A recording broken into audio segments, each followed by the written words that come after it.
Assalamualaikum warahmatullahi wabarakatuh.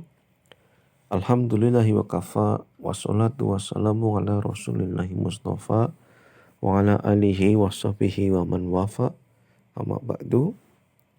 Anak-anakku sekalian, yang mudah-mudahan pada hari ini dalam kondisi yang sehat dan bahagia. Dan apabila ada yang sakit, mudah-mudahan segera diberi kesembuhan dan kesehatan.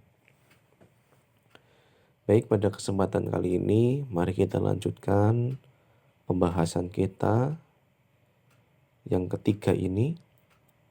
Jadi yang pertama kemarin kita membahas tentang analisis isi kandungan Quran Surat Ali Imran ayat 133 sampai 134. Kemudian yang kedua kita membahas tentang contoh perilaku sehari-hari yang sesuai dengan Quran Surat Ali Imran ayat 133 sampai 134. Dan yang ketiga ini adalah berkaitan dengan mengontrol diri kita. Anak-anakku sekalian, kelas 10, IPA, IPS, Bahasa, bahwasanya baik buruknya perilaku manusia dalam kehidupan sehari-hari bisa ditentukan dari bagaimana cara dia mengontrol dirinya sendiri. Pelan-pelan ya kita pahami bahwa kadang kita berbuat baik, namun juga kadang kita juga berbuat buruk. Itu sangat ditentukan oleh bagaimana cara kita mengontrol diri kita sendiri. Jika manusia mampu mengontrol dirinya dengan baik, maka akan baik pula seluruh perilakunya. Tapi sebaliknya, jika kita tidak dapat mengontrol diri dan hati kita, maka akan buruk pula seluruh perilakunya. Nah, ini kalimat yang harus benar-benar kita pahami, kita tanamkan dalam hati kita. Jika kita ingin orang lain berbuat baik kepada kita, maka berusahalah kita untuk berbuat baik terlebih dahulu. Tapi kalau kita berbuat tidak baik kepada orang lain, mana mungkin orang lain juga akan mau berbuat baik kepada kita. Nah, maka marilah kita berusaha untuk menjadi orang yang baik. Menjadi orang yang bermanfaat bagi orang lain. Nah, itu prinsip yang dapat kita terapkan. Bahwasanya Rasulullah Shallallahu Alaihi Wasallam bersabda dalam hadisnya, "Ala wa inna fil jasadi mudghatan idza solahat solahal jasadu kulluhu wa idza fasadat fasadal jasadu kulluhu ala wahiyal qalb." Ketahuilah, sesungguhnya di dalam tubuh manusia ada segumpal daging. Jika segumpal daging itu baik, maka akan baik seluruh tubuh manusia.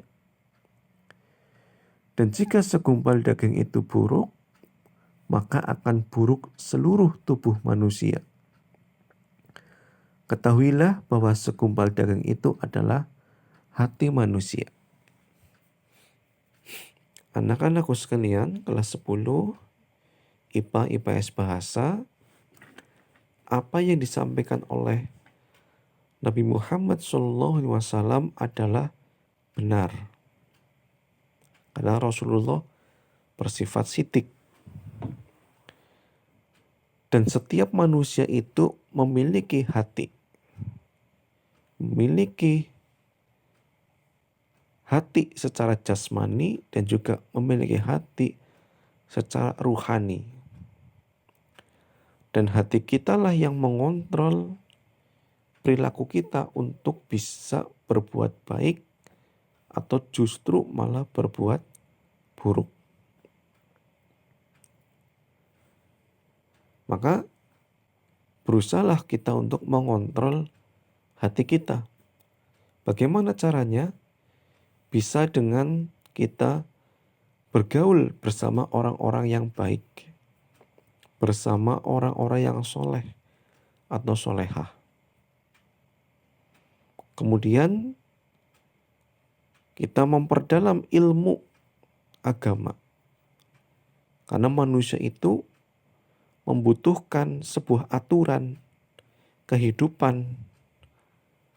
Dan agama adalah salah satu cara kita agar hidup kita di dunia ini menjadi lebih teratur. Kemudian kita yang ketiga bisa hidup di lingkungan yang baik. Bagaimana jika ada pertanyaan saya hidup di lingkungan yang kurang baik untuk kita? Ya kalau di satu sisi memang kita bisa menghindar, maka kita menghindarlah.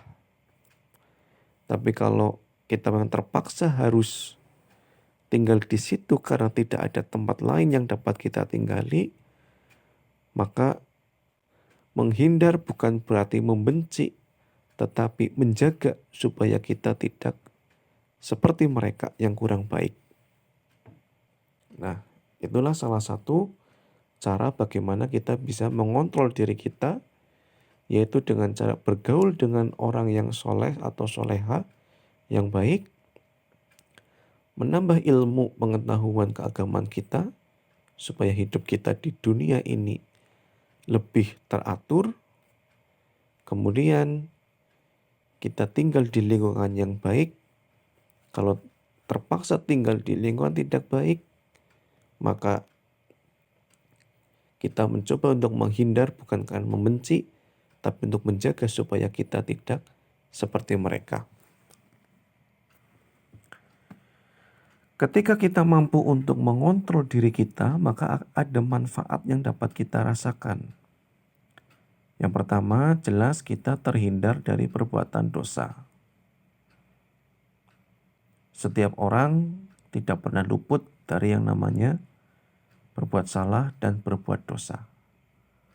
Tapi berusahalah untuk meminimalisir diri kita, hati kita untuk tidak berbuat kesalahan atau berbuat dosa. Justru berusahalah untuk memperbanyak pahala. Sebagai bekal kita besok menghadap Allah di yaumil hisab, timbangan mana yang akan lebih berat? Apakah timbangan yang berbuat baik atau justru timbangan yang penuh dosa? Nah, tentu saja kita ingin lebih berat timbangan yang baik sebagai bekal supaya masuk surganya Allah. Yang kedua, terhindar dari hal-hal yang dapat merugikan diri sendiri dan orang lain. Ini jelas. Ketika kita mampu mengontrol diri kita, maka manfaatnya jelas untuk diri kita sendiri dan juga untuk orang lain. Tapi sebaliknya, ketika kita tidak mampu mengontrol diri kita, sebagai contoh ketika orang sedang menaiki sebuah kendaraan, sebagai seorang sopir, maka dia harus bisa mengontrol laju kendaraan mobilnya dengan setir yang dia pegang. Bagaimana jika dia tidak mampu mengontrol setirnya di dalam mengendarai kendaraan, misalkan dengan ugal-ugalan, maka yang terjadi adalah sebuah kecelakaan. Kecelakaan kendaraan bisa merugikan dirinya sendiri, bahkan bisa merugikan orang lain yang justru tidak bersalah, malah menjadi korban. akibat dari diri kita tidak mampu mengontrol diri kita sendiri. Nah, itu untuk sebuah gambaran supaya kita itu lebih berhati-hati dengan ucapan kita dan perbuatan kita. Kemudian yang ketiga, terhindar dari sifat egois atau ingin menang sendiri, ingin diutamakan, tidak mau menerima pendapat orang lain, merasa paling benar. Ini perbuatan yang salah, yang keliru. Maka ketika kita mampu mengontrol diri kita, maka kita akan terhindar dari sifat keegoisan kita. Mau menerima pendapat orang lain, menerima kritik, menerima saran, dan itu justru menjadikan diri kita lebih baik. Berarti orang lain itu peduli dengan kita. Berarti orang lain memperhatikan diri kita. Dan ketika kita dikritik, berarti sebenarnya kita disayang oleh orang lain. Nah, itu cara bagaimana menjadikan kritik itu justru lebih meningkatkan kepercayaan diri kita, lebih mengembangkan diri kita menjadi pribadi yang baik. Yang keempat, terhindar dari sikap sombong. Bahwasanya orang sombong itu adalah sifat iblis. Padahal sombong itu salah satu sifat yang tercela. Kita adalah manusia yang sangat kecil. Semua yang kita rasakan di dunia ini sifatnya hanyalah sementara. Mungkin ada di antara kita yang punya mobil, bahkan lebih dari satu barangkali. Kemudian rumah yang bagus, besar, luas, mungkin seperti itu. Dan juga memiliki kedudukan jabatan di dunia ini yang terpandang. Maka bisa itu menjadikan sebuah kesombongan. Tapi jangan sampai Allah itu murka dengan kesombongan kita. Ingat ketika Qarun memiliki harta yang banyak, kemudian dia sombong, apa yang terjadi dengan Qarun? Allah mengazabnya, seluruh hartanya dan juga dirinya terpendam di dalam bumi. Itulah akibat dari kesombongan. Ketika Allah murka, maka kun fayakun, yang terjadi pasti terjadi atas kehendak Allah. Dan hanya Allah lah yang maha kaya, dan hanya Allah lah yang boleh sombong. Karena semua ini adalah milik Allah. Dan kita tidak punya apa-apa. Nah, itu menandakan bahwa diri kita sangat lemah. Yang kelima, manfaat perilaku kontrol diri adalah menyehatkan rohani kita. Jadi perasaan kita, hati kita itu merasa tenang, tidak gelisah, merasa bahagia. Dan itu sangat baik untuk rohani kita.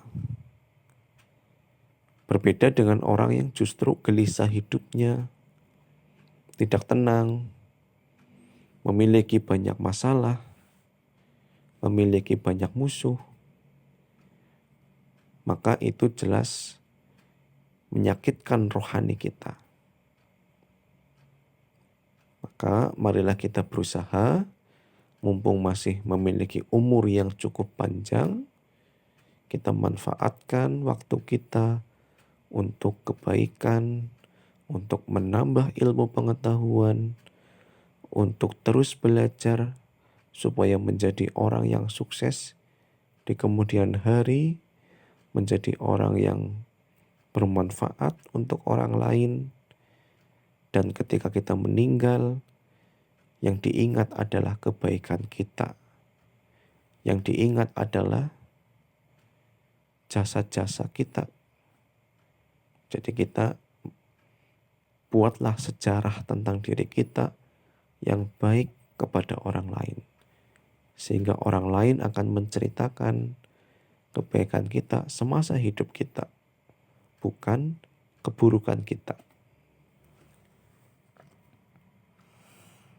Baik, mungkin ini saja yang bisa saya sampaikan. Mudah-mudahan bermanfaat. Apabila ada pertanyaan, silahkan melalui grup WhatsApp yang sudah tersedia. Allahumma fiq ila aqamit thoriq. Wassalamualaikum warahmatullahi wabarakatuh.